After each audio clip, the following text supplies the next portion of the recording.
Oh no. Oh no. That was not good. That was really not good. And on top of it, it is just me.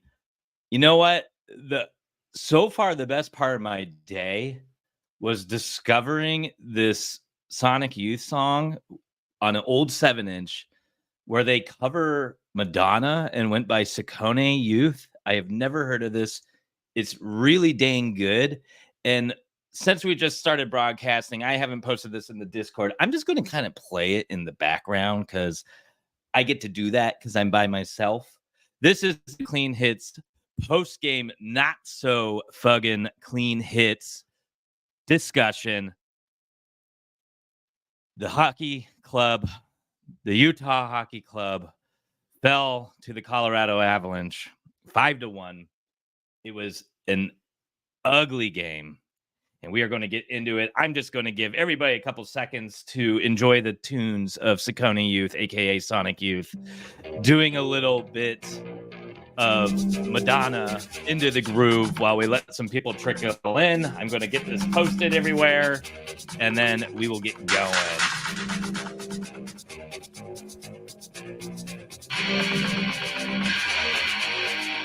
But as you come in, guys, let me know what you think. We are going to take comments. I may get crazy enough to where I will post the StreamYard link and let you all join. Let me know what you think of the game. Because again, it's just me, Brad. No one else. So why not? Anyways, yeah, we got some people coming in. How you doing, third gen? Augie. How you doing? Matt Russell with the not so clean comment.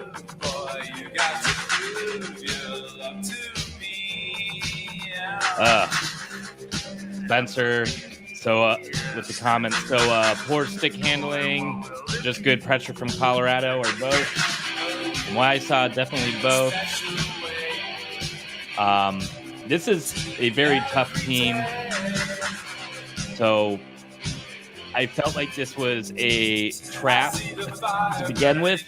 Colorado seems to be kind of figuring it out lately, but again, we'll give this just a couple more seconds, let people funnel in, and then we are going to get into the meat of it. Again, this is your host, Brad, Clean Hits Hockey.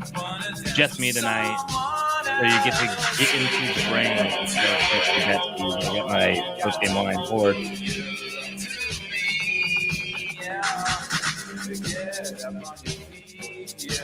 All right, why don't we kick this off? Yeah, Charles, I knew it was going to be extremely painful. It just kind of had that writing on the wall. That last couple Colorado games, Annunen's been playing fantastic for them. They flushed off Georgiev. They were smart enough to start the goaltender who has been playing very well. A young goaltender with not much film on him, which makes it even tougher for other teams to figure out. That obviously makes things difficult. And let's stop the song now. Let's get into the meat and potatoes of it. Again, Clean Hits post-game, the not so clean hits post-game show, to be honest. I am Brad from Clean Hits Hockey. Let's talk about it, guys. Let's talk about it. That was probably the ugliest game. So the New Jersey game last Monday was the end of a road trip, Monday afternoon. I mean, I know I was struggling at that point of the day. I can't imagine being a hockey player who was probably partying in New York City after a big game against the Rangers, big overtime win, 2 overtime games in a row. That was a sleepy game, and I am okay with the way that Jersey game kind of went down. I was not totally shocked. It was definitely a bad spot for the Utah Hockey Club. The Anaheim game, now you're going across the entire country. You're 3 time zones back. by the time they left Jersey on Monday, it must have been about 6 p.m. Eastern. By the time the game ended, maybe even 7. So that means you're landing in California probably around midnight on your clock, your internal clock, right? I thought that game they had a lot of pushback. Ducks are hungry too. When you think about it, they're in a very similar spot to Utah as far as where they're at in the rebuild several years in. Pieces are starting to turn. They have added veterans. They didn't do much last season for the team, and this season it seems like the guys like Ryan Strome and Gudas, sorry, Trent had to drop his name, and Killorn are finally starting to kind of supplement the youth a bit there, but lots of pushback, lots of back and forth that game. Obviously, the first overtime loss in franchise history, but got a point. Another big point on that road trip. Then the bounce back against Boston. And then we walked right into a landmine against Ottawa. Home game, 0-4 loss. Things were going right. I thought the team looked pretty decent from the parts of the game I watched. I didn't actually get to sit down and watch that game completely. But this was ugly. This was bad. This was, like Charles said, no forecheck, rush passing, gripping sticks too tight. You can tell guys like Gunther are really trying to figure out where and what they should be doing because it's not working. What was working before is not working right now. Cooley looks like he's more interested in getting his first goal than playing really solidly two-way play and consistently. I thought tonight was his worst game, and I thought he actually had some nice plays early on, and then it just seemed like he was forcing things. Kesselring, I mentioned it on the Twitter account. He had a pretty bad pinch. He went in really deep and allowed McKinnon to just kind of be open, get the rebound, get the puck off the boards, and make a very high danger play. And obviously that didn't result in the goal, but it is signs of what I've seen from Kesselring before. Oh man, the list goes on. I mean, Valimaki is struggling right now. I thought Keller had a very good game. I think he had 5 shots. He looked motivated. He was making smart plays. I thought Schmaltz, outside of being a little too cute a couple times, looked all right. I thought he had a nice PK. I thought his energy was good. This is not a bad Schmaltz game, for better or worse. The list goes on, though. Benjamin, we got a comment. Explain to me. I'm 5. Why can't we score anymore? It's one of those situations where we have a lot of youth on the team, a lot of people gripping sticks too tight. Nothing is worse than that pressure of coming off a bad day of work, right? You come in the next day and you almost overcompensate. You almost want to make it better strictly for the sake of making it better, and you overthink everything and do things hastily or spend too much time doing something. As somebody who does hockey capping, this has happened to me plenty of times where you get out of your groove and then you just overthink everything and you don't take the easy plays, you don't take the easy parlays or whatever it is, you don't finish that easy email, however you want to call it, and you just kind of suck for a little bit. So I think it's just a matter of time before this team snaps back. I think it's just a matter of time before the offense starts clicking again. But as far as I'm concerned, we need to find this depth scoring. And like Trent said, we can blame maybe Rakdos Gudas for this. Unfortunately, I don't think we can, though. I think what the team is, what the clubbers are in, is the definition of a funk is happening early.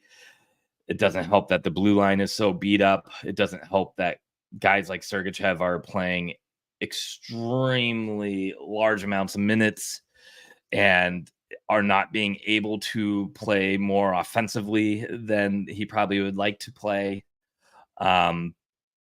Sergachev, I actually thought had a decent game. I didn't, for how long he had to play against one of the fastest teams in the league with 3 completely elite players on it. I thought he played pretty well. Makar had a day though, huh? Makar looked really good. Makar is back into that kind of Norris conversation. And geez, what are the lines right now? Because I went a little hard on Roman Yossi this off season, and this may be the time to hedge. He's probably getting to the point of not being even worth putting any money on. But let's take a look. I'll let the old FanDuel load up the blue book if we all. Makar has really, quote unquote, owned this team in the past as well. He has great history against them. His shots and shot attempts against this team since they've been the Coyotes is just kind of insane when you look back at it. And tonight felt like a very Makar-ish night.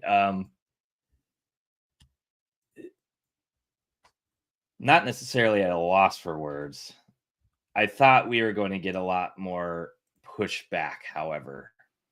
And there's a concern here to me because I was really hoping to see that pushback after being shut out, because I always feel like that is kind of the sign of a good team. And that doesn't mean the Utah Hockey Club is a bad team yet. This is still, we're so early in the season. Get back to you in January if you're worried. And even in January, there's still 3 full months of hockey. But Colorado has not been the best. They're getting a little hot right now, and this could have been a nice bounce back spot for the team to really prove themselves against a divisional opponent. And fortunately, they came out flat. Here we go. Here's Kilmakar's chart against Utah over this last couple of games. Shots on goal chart. 4, 5, 2, 3, 4, 4, 6, 6. Wee, geez, he likes playing this team. This last green bar is from tonight. Averages 8.1 shot attempts against this team. He just rolls through them. The points are pretty bad too. So 9 points in his last 8 games against the team, with a couple multiple point games in there. Just kind of shows you what he can do, this team. But no, Matt Russell with Makar is probably plus money at this point. For his shots, he was, yeah. He started off the season slow, but unless that's about Norris, I think Norris. Let's take a look here. I have that pulled up. Minus 105. Holy cow! So I think he was plus 250 at beginning of this offseason. He is by and large the clear favorite to win the Norris Trophy, which is Defenseman of the Year. And if you watched the game tonight, you would understand why. Yeah, third gen Aggie. I want to see somebody drop the gloves too. I think this is where we need a spark. Yamamoto, I thought, played great in that Boston game. Again, I didn't watch too much of the Ottawa game. I thought tonight was his least noticeable night. As far as goods, Josh Stone had a really nice game, I thought.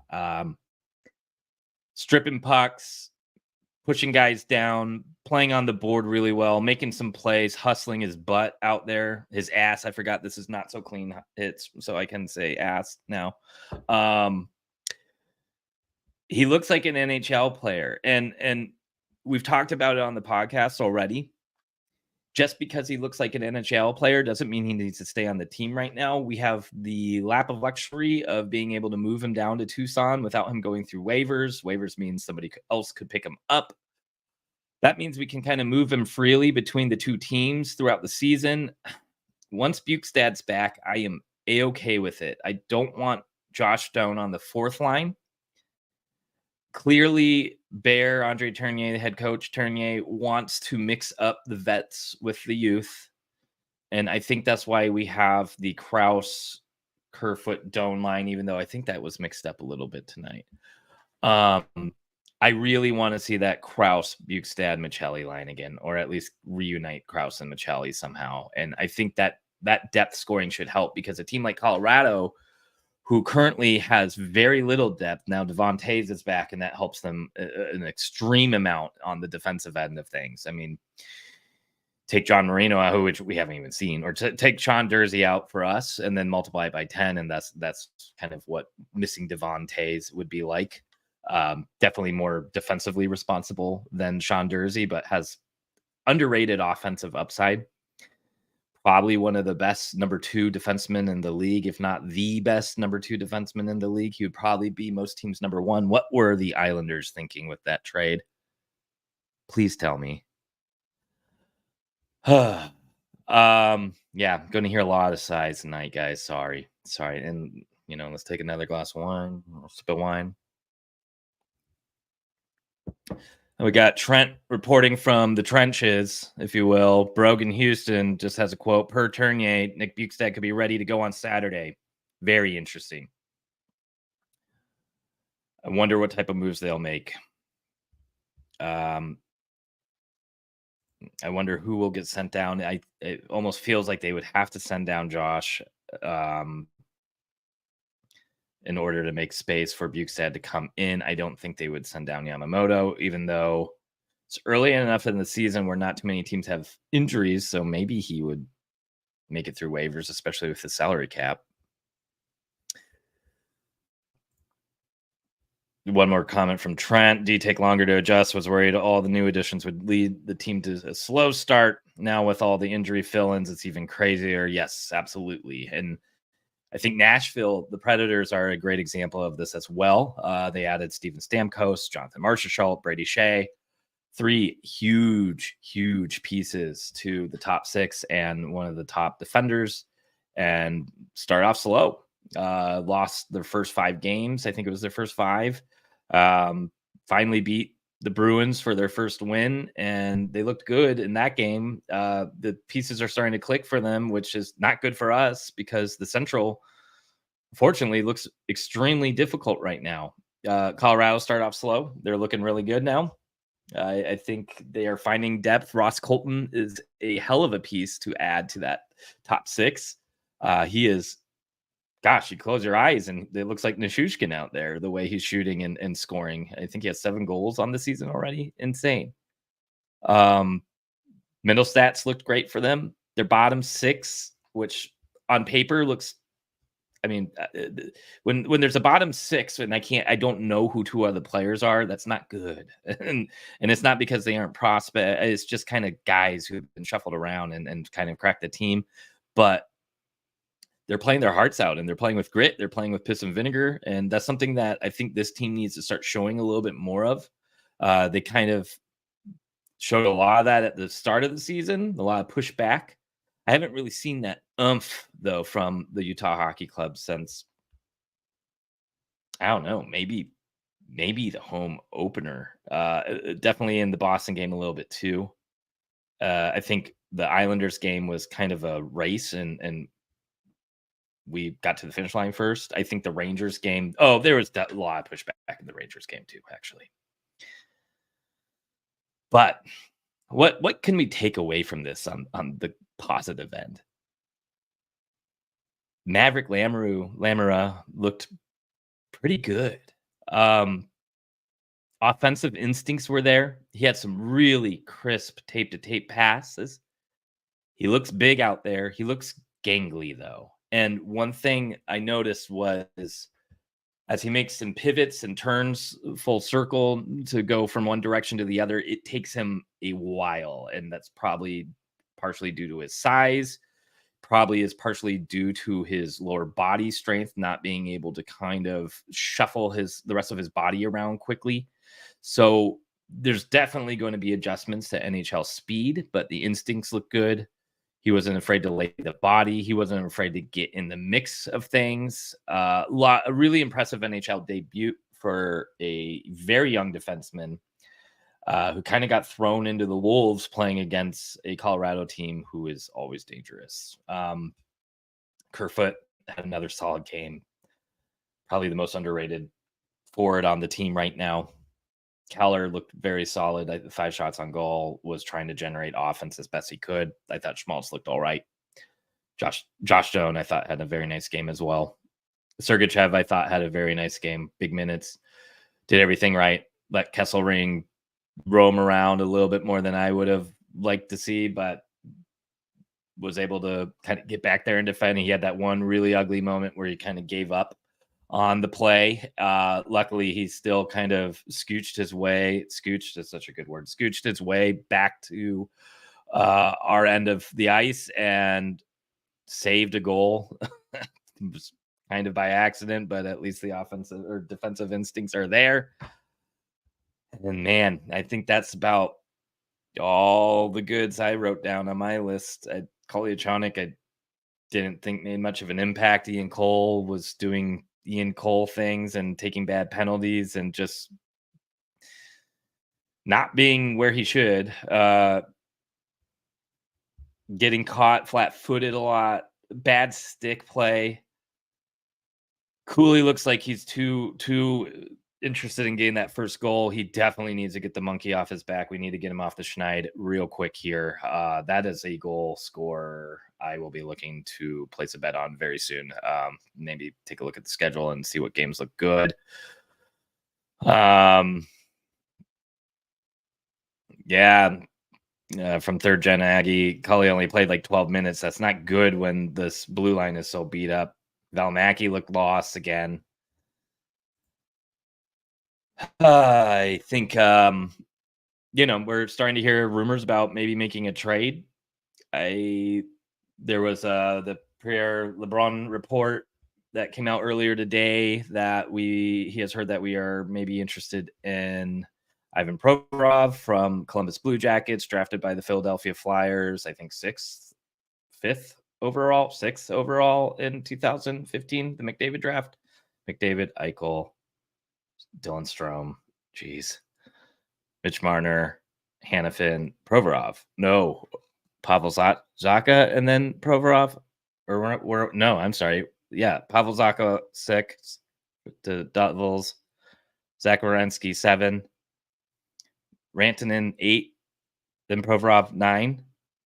Then I can't think of 10, and then the 11th was Kraus. Can somebody look that up? But Provorov's always just kind of gotten thrown into situations he probably should never have been in. Got playing time really young on the Flyers. Played big minutes. Kind of one of those situations of bad development. And then the Flyers kind of got bad by the time he was starting to get his footings in the NHL. And he's kind of always played as like a very good number 3, very, very good number 4. Never really turned out to be that top defenseman that he was projected to be. Goes to Columbus 2 seasons ago, and kind of similar situation. Again, Columbus was without Zach Werenski, who was their true number 1 last year. So obviously that hurts and doesn't help somebody like Ivan Provorov, who'd probably be better as a number 2, number 3. And why I'm circling and saying all that is this is not a bad fit for somebody like him. And when we were doing the podcast a couple episodes ago about the Sean Durzi injury and potential trade targets, definitely check that out on our YouTube at cleanitshockey.com. I think it's episode like 20 or so. We were kind of naming some names and I threw out Connor Murphy, who I think would be a really nice stabilizer for the blue line. Big, long, rangy defenseman, was on the Coyotes for a while, drafted in 2012, pretty late in this first round. But the problem with him was he has 2 years left. So next year, he's potentially a defenseman making $4 million, who is kind of our 7th defenseman, taking over Bertuzzo's spot potentially, which we have enough cap where that wouldn't be too big of an issue, but it's hard to swallow. It's a hard pill to swallow. Cam Fowler was another name that got brought up, but the acquisition cost is probably too much. And right now the Ducks don't look too bad, even though they haven't played the hardest teams. This one I totally overlooked. I think I had in my head that Provorov still had 2 or 3 years left. And with him being an expiring deal and potentially being able to move him at the deadline if the team isn't in a playoff spot, doesn't make me think it's a bad idea. He can eat minutes. He definitely plays a good two-way game, which right now I think we need. Kesselring, bless him, he's been great. He's been really fucking good, but two running guns sometimes, and in certain games that's just not going to be beneficial for this team, especially when you're playing against the McKinnons, McCarrs, Rantanens, McDavids, Bedards of the world. And I feel like Provorov could be a decent stabilizer. Now, I don't think the acquisition cost would be too bad because he is on an expiring contract. Don't know exactly what that would look like. Maybe we need to write an article about that and put it out at cleanhitshockey.com, do some speculation, put our brains together, go hit up HF boards and bug all the Columbus fans and figure out what they think would be fitting. We got forward depth. Columbus could use some of that. We got picks. Columbus could use some of that. It's not like we're going to have to pay a big asset to get Provorov. It's a nice stopgap, a nice Band-Aid. And again, could flip him in late February and get some of those, recoup some of those assets if we're not in a good spot. Ian Cole's probably one of those guys that will most likely be on the trade block as well if we are not in a good playoff spot. So again, that's a long ways away. And I think if you saw the way this team played from Chicago all the way through New York Rangers games, that pushback against the Ducks, taking down Boston, which this franchise has only done now twice since 2012. Last year was the first time they had beat the Boston Bruins since 2012. They play them 2 times a year, don't forget. So what? That's like 24 games of losing against them. So there's definitely some light at that. There's definitely a lot of hope. Let's not overreact too much yet. It's a good sign that Bill Armstrong's not overreacting too much. So let's kind of take a cue from our fearless cult leader, the cult of GMBA, and not lose our marbles over this one game. But that being said, we need a big pushback. And who do we play next? The Kings in an away game may just be the cure. They are currently up against the Sharks. They did get beat by Vegas 2 nights ago. Right now, they're up 3-1 against the Sharks. They kind of had a nice end to their road trip. Maybe we can catch them sleeping after they get home from a long road trip, beat a bad team, and then have somebody else coming into their barn who is kind of suffering right now. And nothing would make me happier to spank the Kings at Crypto Arena. All right, another comment from Trent. Well, at this point, we need to keep the first round pick because it's trending towards serious value. Yes, that is not an asset that we can move this season. Got a comment from Cody. I was there tonight. Just felt like they didn't have the same explosiveness of energy and speed until the third period. I thought there were signs in the second as well, but then we'd have deflating plays. But yeah, I agree. And this was that game where you were really hoping that they would come out with that because everything kind of went wrong in the Ottawa game. Kind of lost the game in the first and couldn't figure it out afterwards. And this is a team that goes back and forth with Colorado in recent years. These two teams do not like each other ever since that quote unquote playoff game round series, whatever you want to call it, when Zona made the playoffs in 2020 in that bubble COVID series. They had the play-in round. They beat Nashville and then got just obliterated by Colorado. But that was the series where McKinnon slammed into Connor Garland, knocked his helmet off, picked Connor Garland's helmet off and threw it at his face. It was the series where the Avalanche completely depantsed Christian Fischer and just made him, made him have to go find Nemo, his confidence. And I don't think he's quite found that ever since. Ugly series. And ever since then, Coyotes were always able to kind of surprise Colorado and beat them in the most like inopportune times, when Colorado is on like a winning streak or when they're pushing to maybe be top of the division. It seems like the Coyotes would always be able to go in there and like steal a game at home. The games are chippy with them. Last December, go watch the highlights of this one. Arizona Coyotes hosted the Avalanche around mid-December or so. They were down. I was at the game. They were down 4-0 or 4-1 and ended up winning in regulation, I believe. Maybe it was overtime. Dumba had a huge hit on McKinnon that really got the energy going. Speaking of energy, Cody, and after that first hit, it just snowballed. It seemed like the only thing the team was willing to do was hit the Avs, and it wore them down, and they just chipped away and took that game. It was incredible. So this team is still very similar to that roster, and I know it's in them. I know they can do that. So it would be really, really great to see that against the Kings on Saturday. I would love that game to just be like 5-2. That'd be great. And then the Utah Hockey Club has the San Jose Sharks. And boy, if San Jose doesn't get a win till that game, I am going to be very nervous, especially if the team beats the Kings.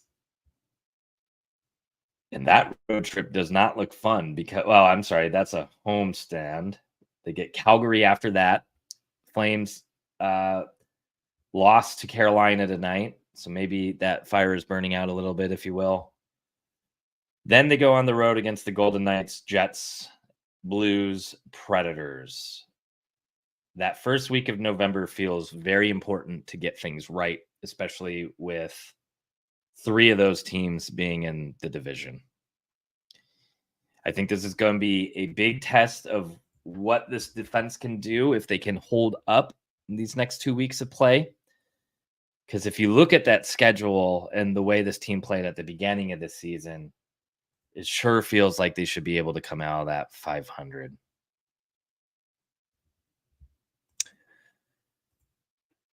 This is an interesting comment from Flo, our Aussie fan.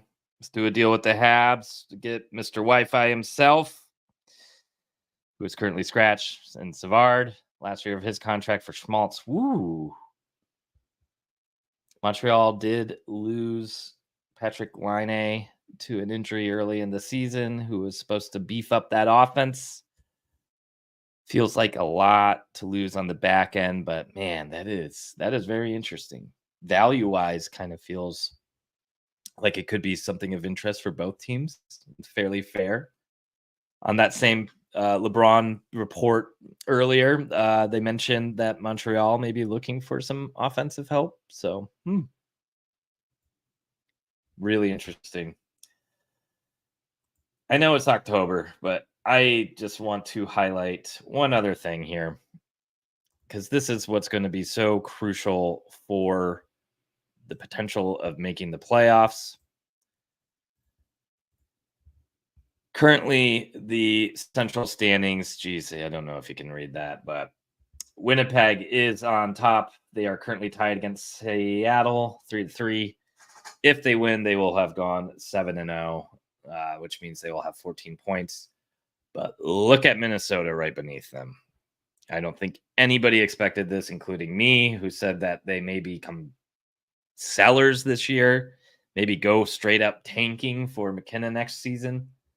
But here they are, 5-0-2 with 12 points. Then, of course, the Stars, who everybody says could be the best team in the Central, with, again, 12 points, 6-2, beat Boston tonight. This is the West standings. Calgary is up there with 11. The Blues are up there with 10. Vegas, who had kind of a rough road trip, have 9 points, and there's Utah with 9 as well.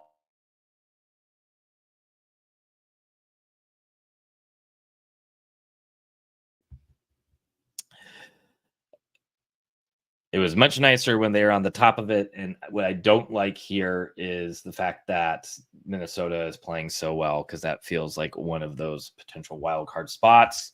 think a lot of people had Winnipeg in as one of those wild card spots. Then, of course, Colorado is nipping at the heels, especially after that win tonight. And that is kind of what is on my mind. What is on your mind, guys? Anything else?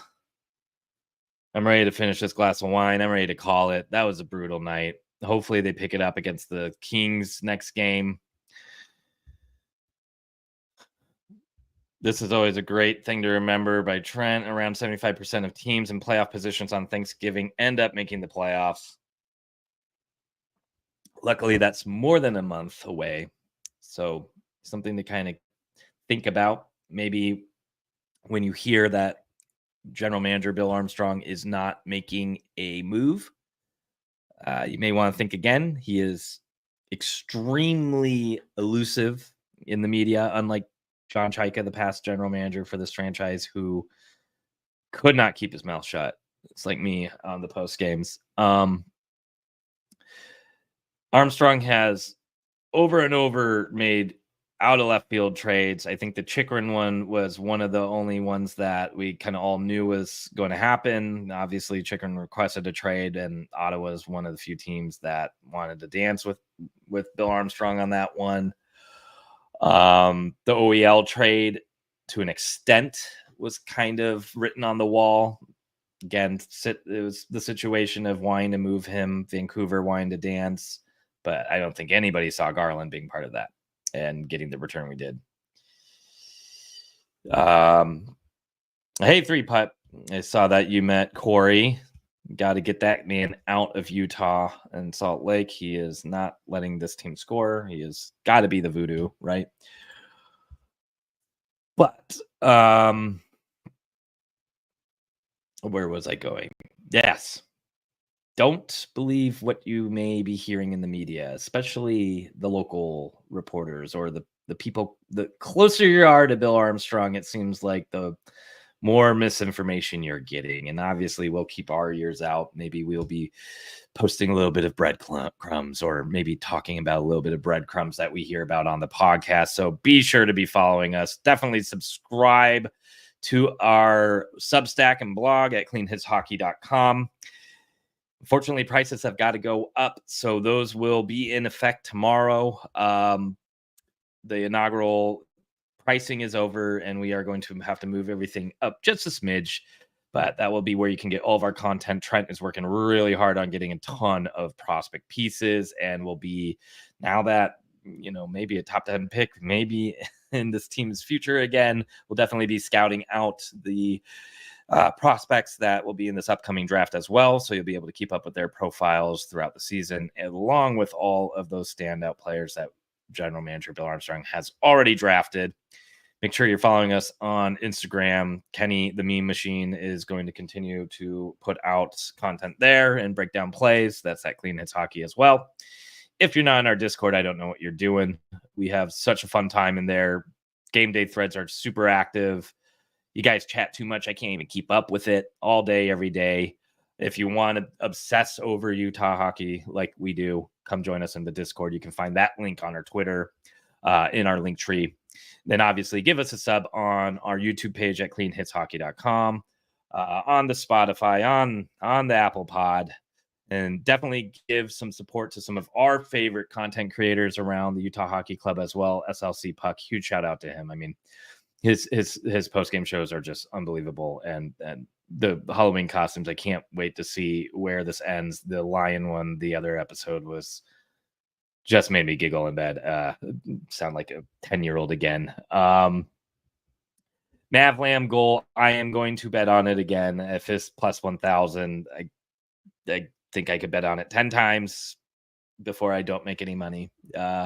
So we're going to go for that again. Was hoping he could get his first goal with his parents and girlfriend in the arena. That would have been amazing. That would have been a crazy moment, but it's always shocking to see how quickly these players will score when they get those call-ups and those shots in their first couple of NHL games. So I bet you we're going to still get a lot of good value on that goal prop.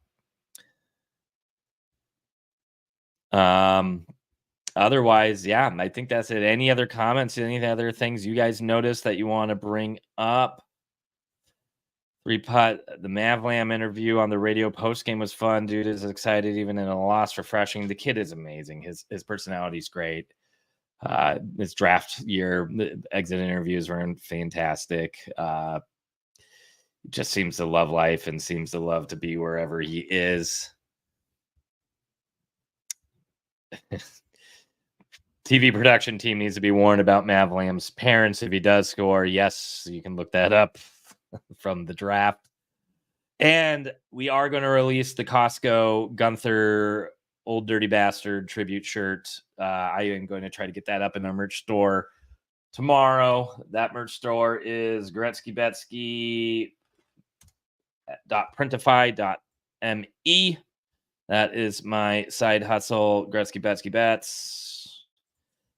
And you can find all of our shirts. You can find some enormous stickers, clean hit stickers. Of course, we've got that Cult of General Manager Bill Armstrong with the insignia and the awesome back. So show your support. Again, I've been told this from the tomes that the more people who have this shirt and wear it, the greater Bill Armstrong's powers are. So if you want to help conjure all of his magic, definitely get yourself that Cult of GMBA shirt. I have some Gretzky Betsky merch up here as well. We are going to make sweatshirts and hoodies soon too, so be on the lookout for some clean hit sweatshirts and hoodies.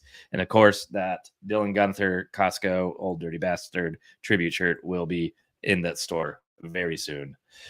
Otherwise, it's always fun chopping it up with everybody. Hopefully Saturday is a much better game. Tomorrow's a new day. I hope everybody has a killer Friday and an even better weekend. Otherwise, this is the Not So Clean Hits post-game show. I am Brad. Go give Corey a hug. He only got to see one goal, and he was out in Salt Lake in Utah all week. Otherwise, adios, and we'll catch you next time. Bye.